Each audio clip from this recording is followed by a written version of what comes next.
So here we are, we've made it all the way through how to use the different tools in Photoshop from the toolbar on the left side, right through to the layer options that we have on the right, the layer properties, the different mask options we have, and the blending options. We've also looked at adjustment layers, layer groups, layer visibility, and how we can use masks to create a non-destructive dodge and burn group. In this part we're going to be exporting our image and then applying a final grade over in Lightroom. As we click share on the top right, you see we get different options for exporting in PNG, JPEG, PSD or TIFF. To ensure we have the maximum amount of information for our final grade, we're going to export as a TIFF and we're going to save it out to files. Then we're going to pull our image over into Lightroom.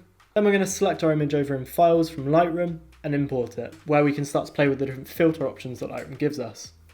This isn't a tutorial on how to use Lightroom at all, there are lots of them on YouTube, but if you'd like to see one from us about using it specifically on the iPad, let us know down below. We're just going to quickly run through the different options we have.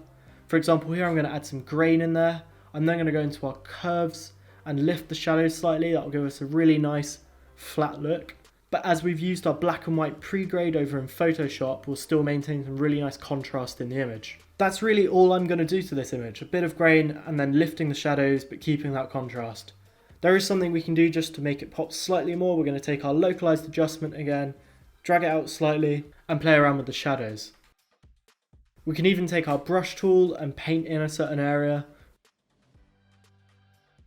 And there we have it. We've now taken this image from a pre-retouching phase in Lightroom through to a full retouch in a non-destructive manner, applied a pre-grade in Photoshop, and then applied a final grade in Lightroom. Thank you so much for following this series. I hope you've enjoyed it and learnt a lot. If you'd like to see more of this content from us, let us know down below.